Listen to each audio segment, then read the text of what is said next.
Shaw says, well, that is good, you do this, but how could you make it more people to do it? And that is how the Da Vinci robot was developed. So I have been involved from its development, and what it does, it is an enabling device to help surgeons who are not very comfortable doing minimally invasive surgery or keyhole surgery, doing surgery through a small incisions, enables them to do it, to learn to do it faster. Mm-hmm. It is an enabling device, makes surgeons who cannot suture by minimally invasive surgery, they learn faster. It is a crutch for between major incision to cut the abdominal wall or the chest. There's a crutch between that and minimally invasive surgery to do incisions vary 5 millimeters. With the robot, with the Da Vinci, we make incisions that are 12 millimeters and 8 millimeters versus by ultimately minimally invasive surgery without the robot, that there are 3 millimeters and 5 millimeters. Mm-hmm. So computer enhanced technology, Da Vinci is one of them, but many more of the same is coming in medicine. That is only in surgical aspect. Mm-hmm. There are many other aspects of medicine that computer enhanced technology is helping. Medical record keeping, as Amy said, and Anna I'm sure is going to discuss about it, is going to be the management of the patient, mass management. We worked on a process that I was thinking to make people to be their own doctors. And we did a lot of work on that area, and we made some progress. But because of the legal issues that practicing of medicine, you cannot do that without examining the patients, there has been some roadblocks. But the future would come that the computer enhanced technology would enable a lot of people to be their own doctors. Mm-hmm. You would go and have you diagnose to a large degree through question and answer.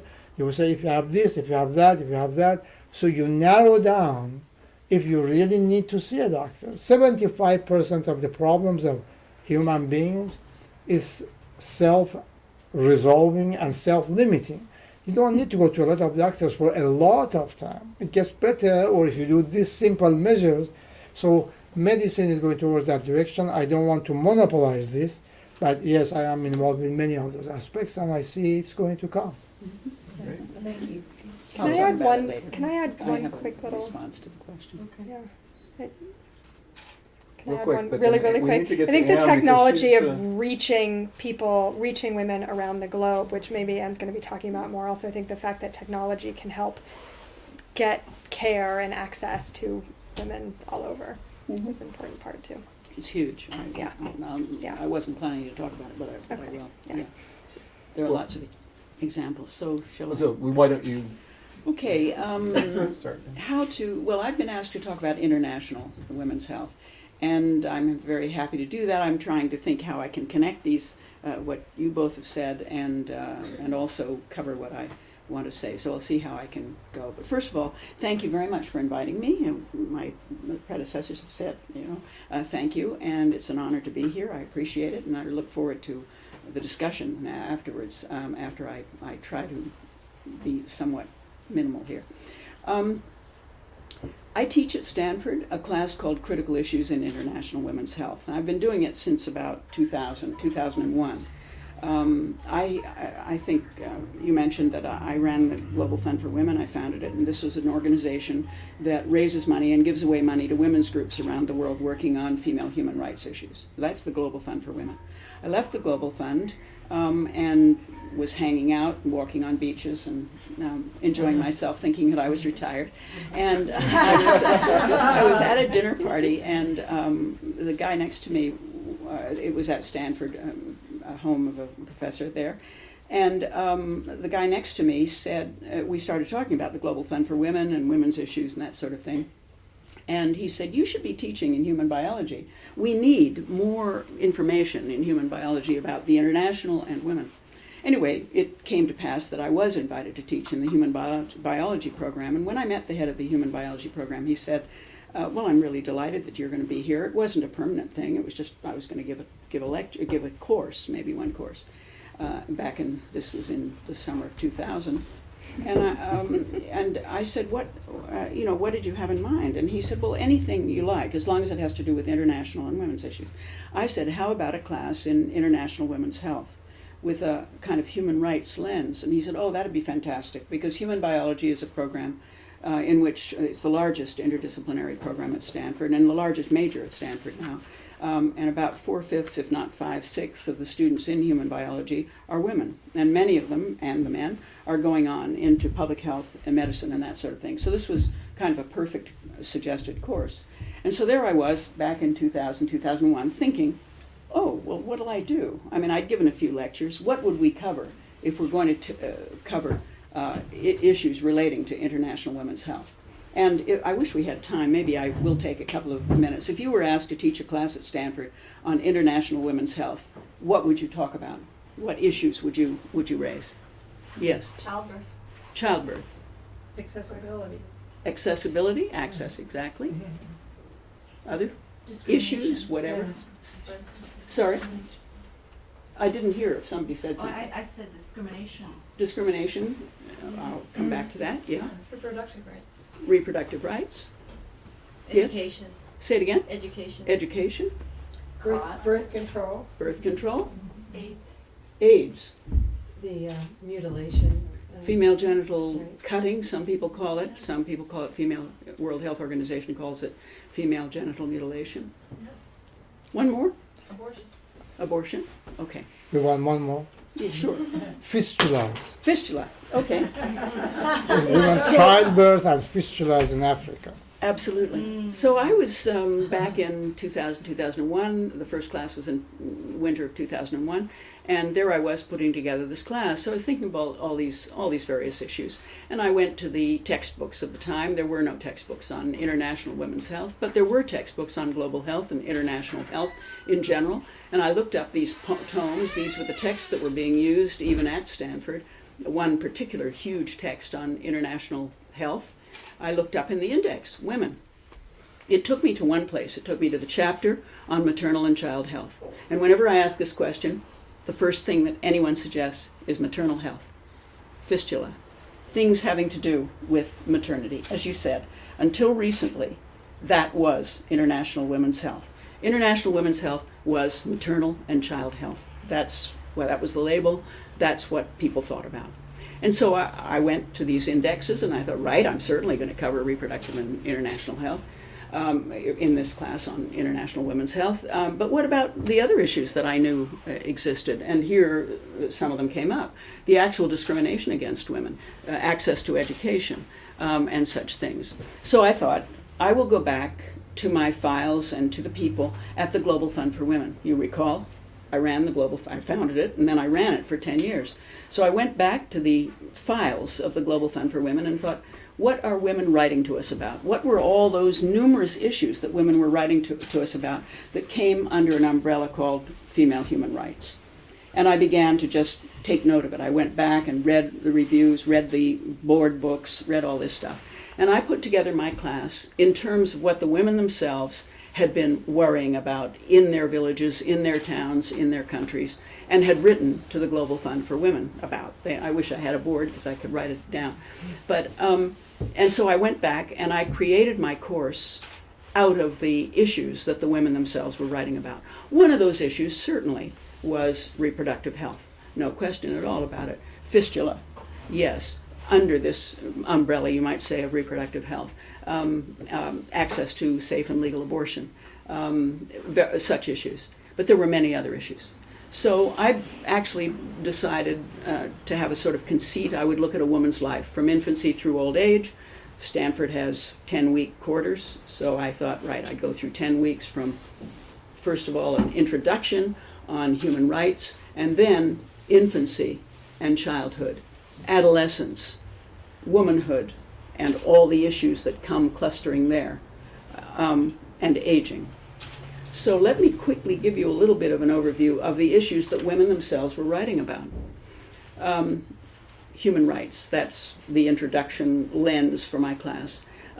Infancy and childhood, the issues that we cover in the class and that women were writing about. Sun preference as an issue. Remember, this is not a medical course, this is a health course, and I'm not a doctor, I'm a social scientist. So so infancy and childhood, we look at sun preference, we look at female infanticide, sex-selective abortion. Keep in mind that there were women's groups writing to us from India and China on these particular issues. Sun preference, not that sun preference isn't still in existence around the world, but in places like some parts of India and some parts of China, the rates of female infanticide and sex-selective abortion are so high that they have actually skewed the demography, so that you have in some states of India and parts of China, not through the whole country, but in parts of these places, you might find 150 boys surviving to 100 girls. And the normal sort of demography of survival is about 105 boys to 100 girls in the first few years of life. So you have about a few more boys survive. But in these places, these numbers were skewed. So you might find 125 boys to girls, 150 boys to girls, and so on, explained simply by sex-selective abortion and the introduction of some very modern technology around sex selection. So moving on from infancy and childhood, most important issue, I would say, and most people would agree, is access to education, unequal access to certain services, particularly education. And we look at the time in my class and the time of childhood. We also look at what is sometimes known as a traditional practice, which is female genital mutilation, as the World Health Organization calls it. We can talk about it later if you'd like. It's supposedly a traditional practice. It's complicated to talk about, but I'm happy to do so later. We move on from childhood to adolescence, and in adolescence I locate HIV/AIDS. Someone mentioned HIV. I locate HIV, along with early marriage and early childbirth. Very dangerous when you have children, young women, the age of, let's say, 12 to 19, giving birth at 12, 13, 14, and we have 50% of births are happening to girls under the age of 18 worldwide. So we have a problem of these very, very young girls giving birth too soon, too early, and fistula is one of the outcomes of that. Not always, but in many cases. But I locate HIV there because girls between the ages of 12 and 19 are the fastest growing group contracting HIV in all countries. So we have 12 to 19. Girls of that age are very vulnerable to contracting HIV, partly because girls in general are more susceptible to contracting HIV than boys, because we have a more sort of fleshy tissue, more access to be torn or affected by the virus. But also because girls at that age can't always negotiate safe sex. And in some countries, notably in Africa, it's been studied, you have girls trading sex for school fees and books and uniforms. So we have girls that age being very vulnerable. Moving on to womanhood and linking to that early marriage and early childbirth, we look at that central issue, reproductive health. Access to safe and legal abortion, issues like fistula, contraception, looking at maternal health and death. Maternal mortality, maternal morbidity is shocking around the world. Some of these issues cross borders, and we can say that that American women would be as concerned as some women overseas about some issues. But in the case of maternal mortality, and morbidity for that matter, but maternal mortality, really that is where the international perspective is shocking.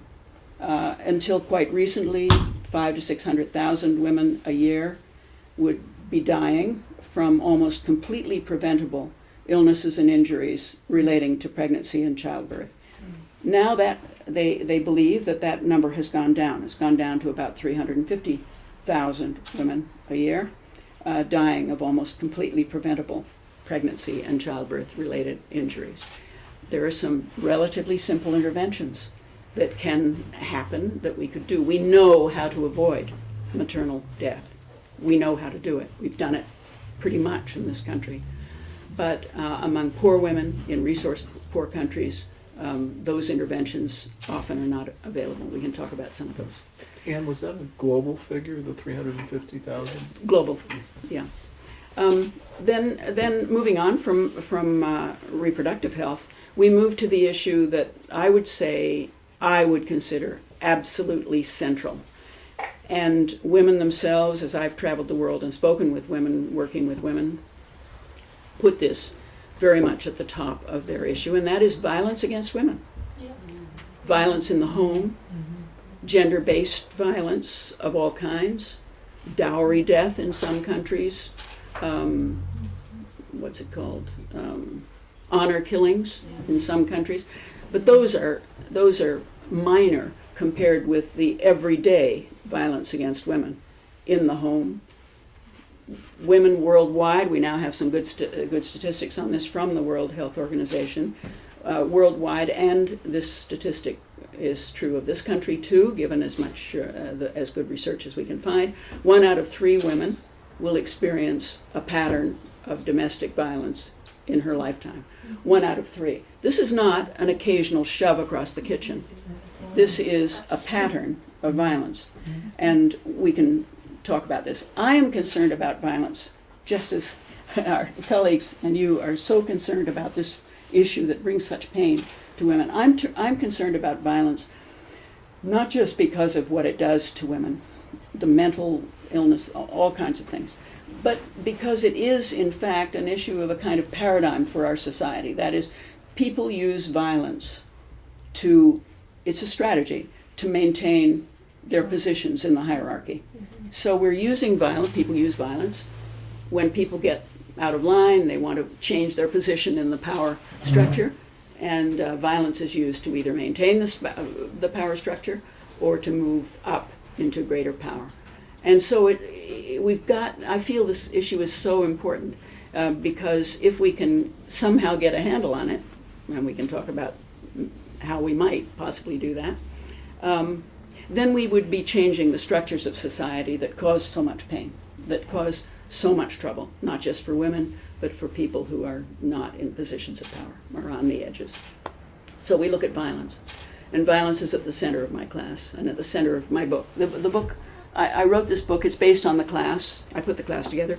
The book is based on the class, and now the class is kind of based on the book. And those chapters, I use it as a text. Anyway, after violence, which is very much at the center,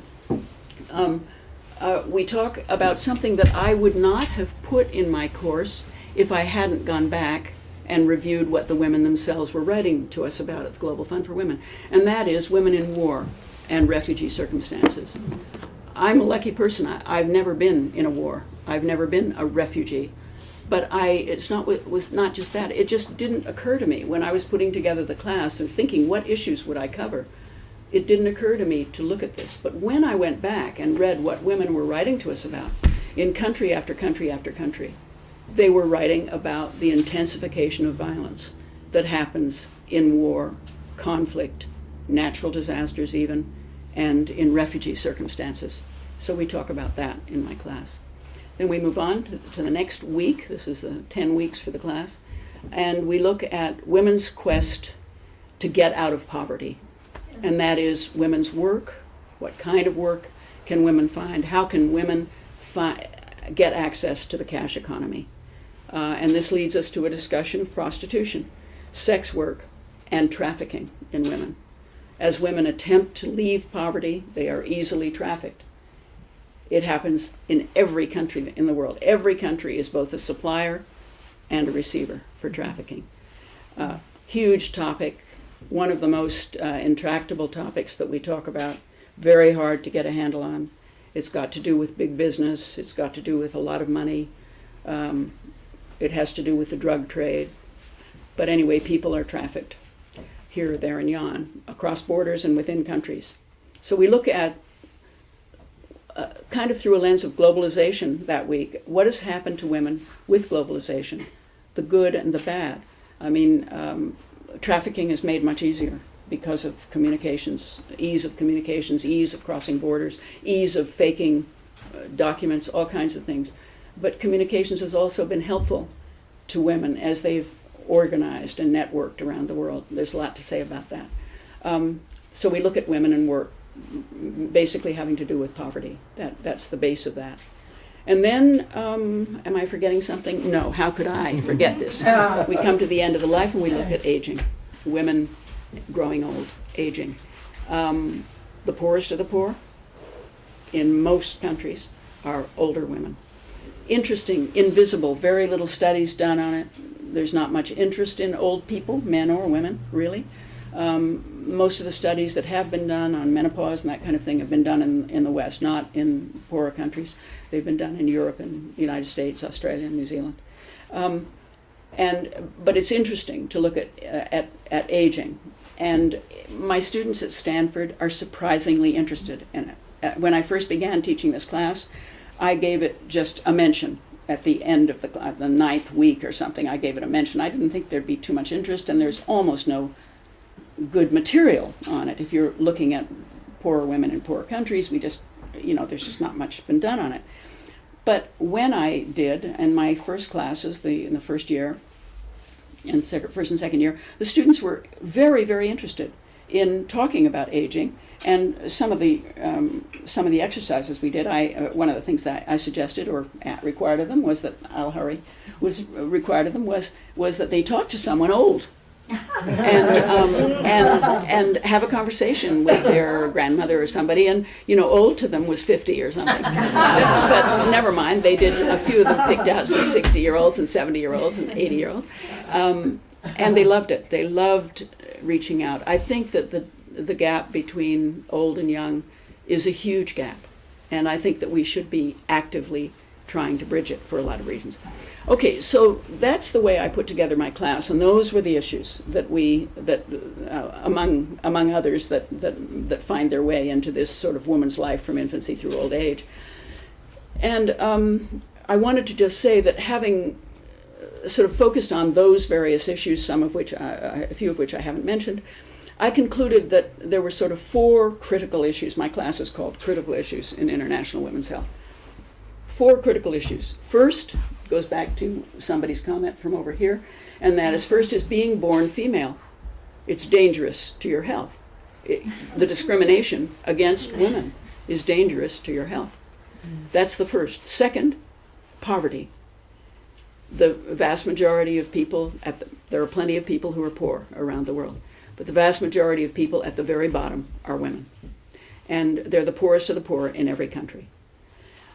Poverty is the second. So the first is being born female. The second, poverty.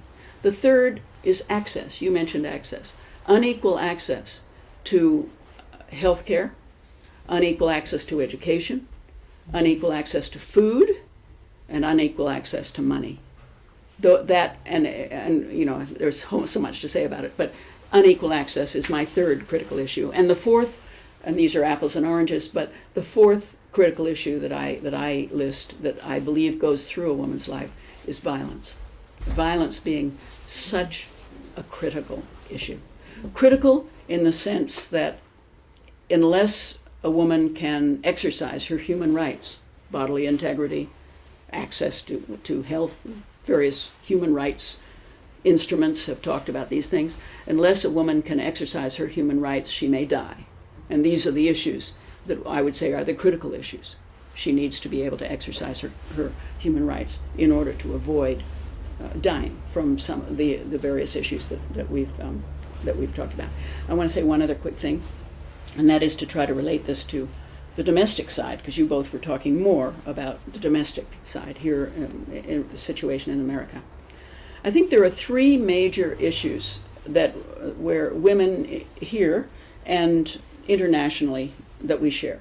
Certainly violence. The prevalence of violence is, as I said, about the same in this country as it is seems to be worldwide, 1 in 3 women.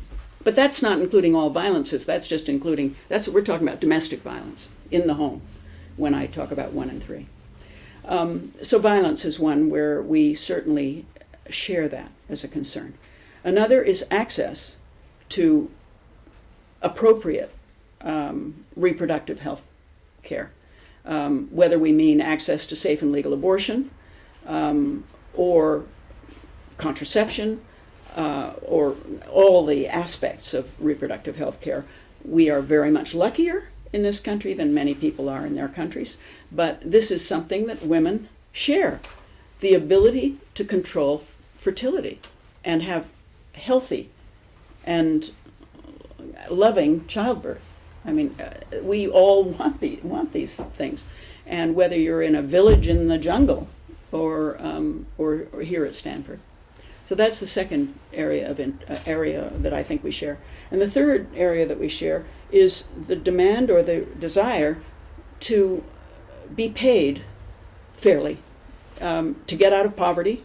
There's plenty of poverty in this country. To get out of poverty or to be paid fairly. And as probably everybody knows, we are still stuck at 23 cents on the dollar lower than man's wage. Women are still stuck there in this country, making 23 cents less on the dollar than men are for equal work. It just goes on. You know, never mind that Obama luckily, signed some important papers, but this doesn't change. It just keeps sticking at that level, and so it's something that women share worldwide. That is the desire to have work and have paid work, decently and appropriately paid, to feed your family.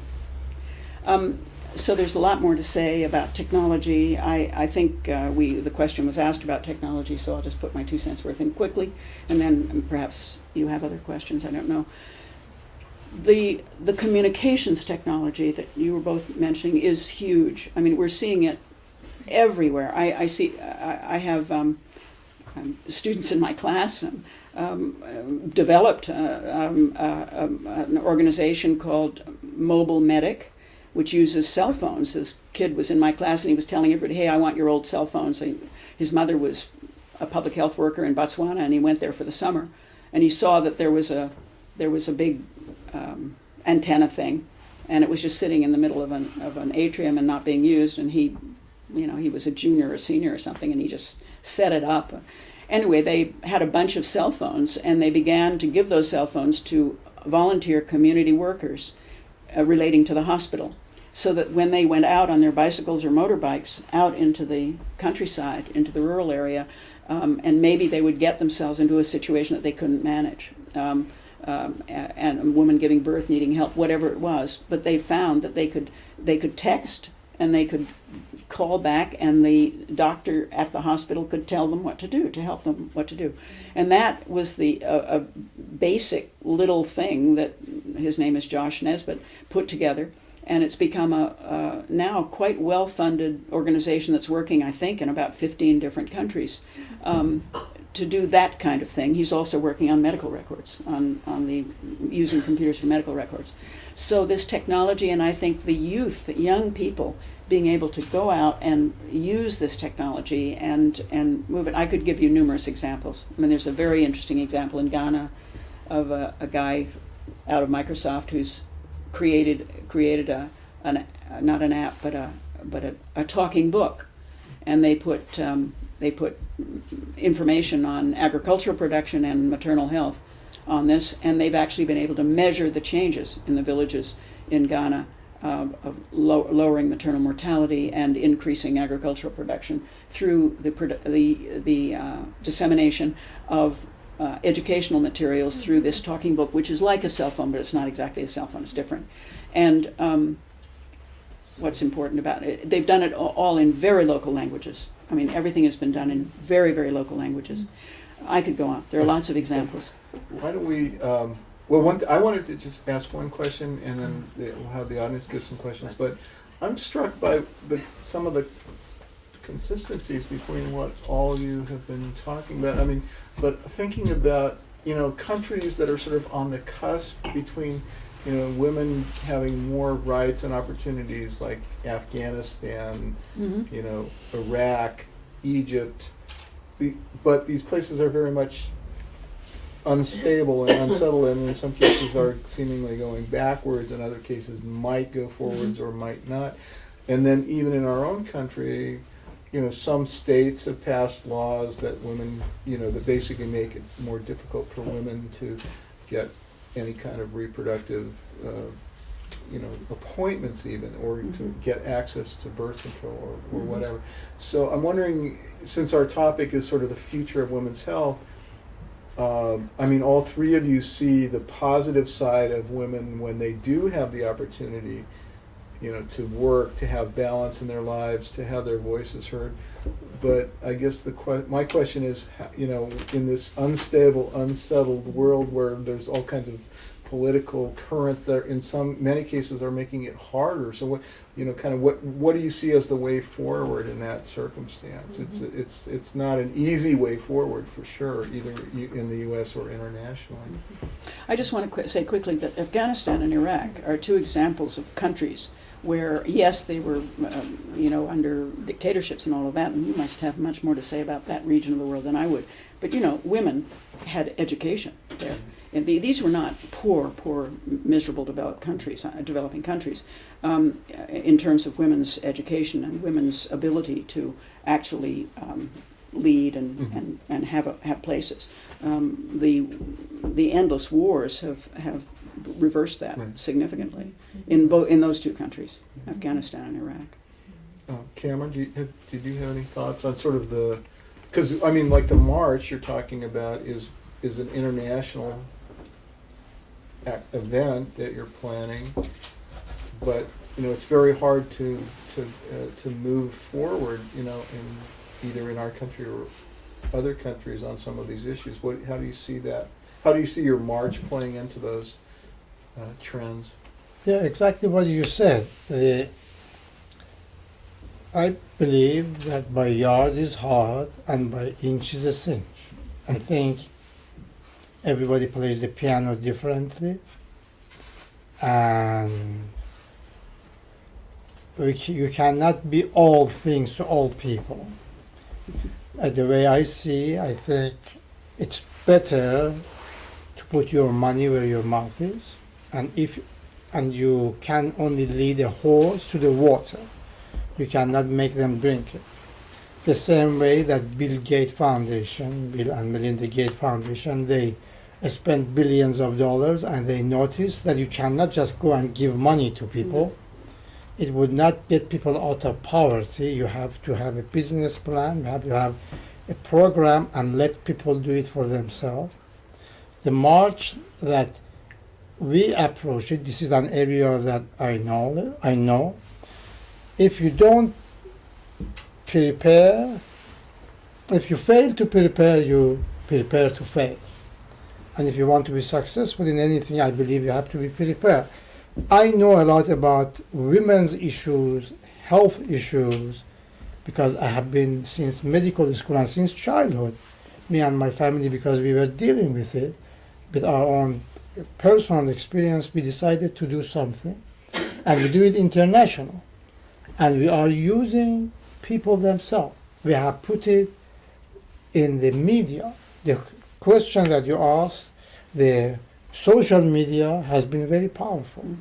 We didn't do anything about it. We just put it on the social media, and the younger generation that you said yourself, they have fed it themselves. And Barbara, I can tell you here, almost 40 countries by the internet they are participating in all over the world. So I have traveled the majority of the world, and unfortunately or fortunately, there are two issues I see always. If you have money, you practically can buy everything. If you are poor, you are in a bad area. And education comes with money. The educated people have far more money than uneducated people. So to help the whole world, perhaps somebody should do more education. But who am I to say that? That this is only one issue of one person. But that is how I see that. Yeah. If you can help everybody, if you can, and if somebody, perhaps Bill and Melinda Gates Foundation with their money, they come and educate. I am educating the group of people that I am working for their problem because that is my cause, and I'm putting, as I said, my money where my mouth. Now, Amy, your philosophy seems to be one of balance and sort of getting women to pay attention to their own bodies. But how do you see that sort of fitting in a more kind of global perspective? I mean, how do you sort of move that model forward in a broader way? By inches a cinch. What It's by inches a cinch. or not even. I don't know. You know, it's a really good question. I honestly haven't put a lot of thought into that previously. I think it's very important. My work on the board of directors for the Endometriosis Association is one of the ways that I've become more involved and aware of a lot of these issues and how that's playing out throughout the world. And I think finding those sparks. And you know, there are women who might be, you know, there's one woman in Saudi Arabia who's really standing up and around endometriosis, and just finding ways to support the women on the ground in those countries who are willing and able to kind of start with that education, communicating with other women. It's like grassroots efforts need to happen because it can't go through the normal channels of the medical systems or political systems. So. Okay. So we Yeah, must have, I want to say something here. I sure. really have to. Sure. I mean, there are thousands and thousands of groups doing very good work around the world, in this country, all over the place, doing very, very good work. They need support. The issue of education, I couldn't agree more. Everyone would say education is the magic bullet. You didn't say that, but we have to do education. Yes and no.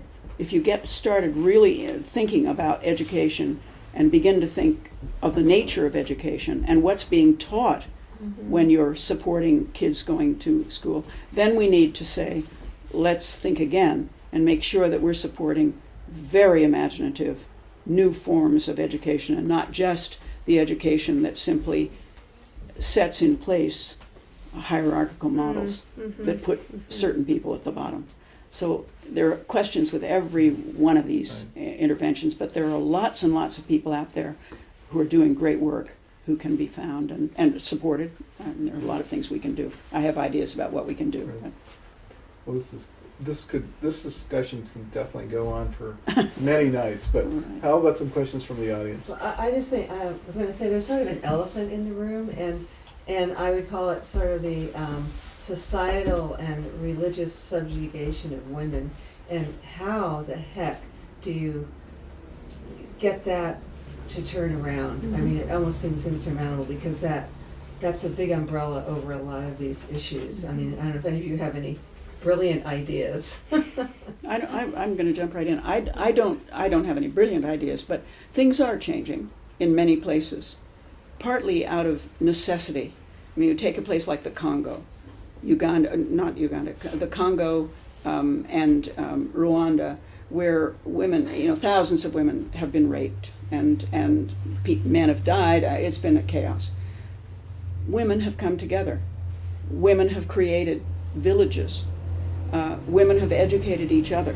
Local communities, in the face of extreme deprivation, extreme violence, coming together with tremendous strength. Again, I could give you the specific example. Is that through better communication? Or? Better communication and just absolutely inevitable. I mean, that in Rwanda, women started running for office. In the Congo, there's something called the City of Joy, where the women are training each other. It's a women's community, and they're training each other specifically to move into political leadership.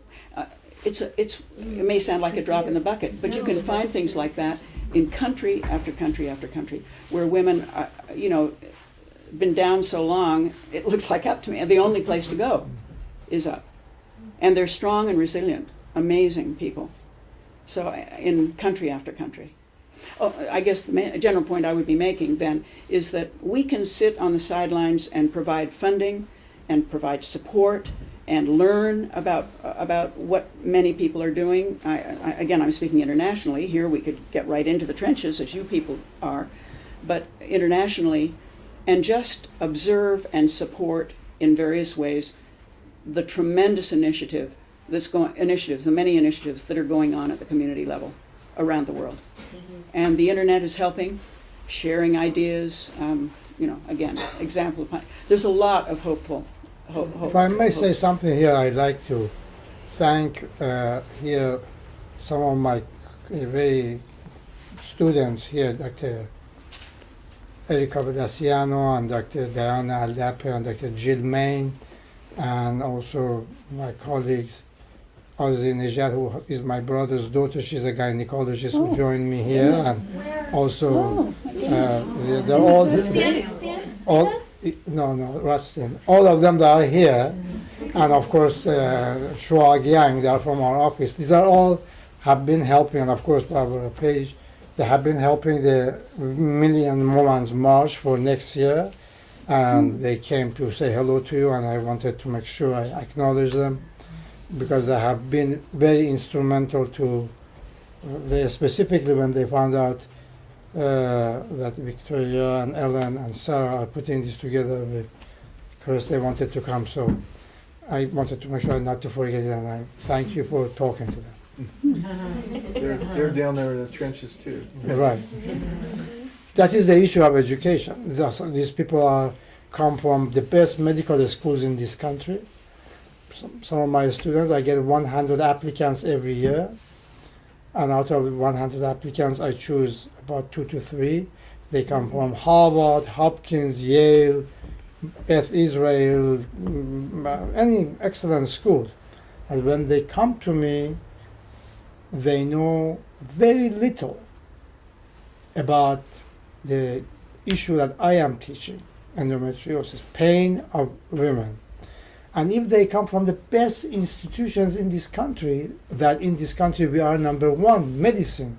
Our medicine in the US is better than anywhere in the world, and I know because I have traveled practically in all the industrialized countries and none, the third world countries. So I know our medicine here is the best. But if my students who come from the best schools in this country and they don't know about this, of course their teachers don't know about it. See, that is what I'm trying to say. Bernard Shaw said, reasonable people try to adjust to the world. Unreasonable people try to make the world adjust to them. If it was not for the unreasonable people, world would never change. I like to think of myself as one of the most unreasonable people in medicine, because when I started a lot of this, they accused me of all kind of names. At the very beginning, they thought I was crazy, really. But now they think I'm a genius. I am none of them. I simply thought differently, and I think if people like you, that I think every one of you have been here, inherently there is something in you that you are here. So you are the people who are changing the world.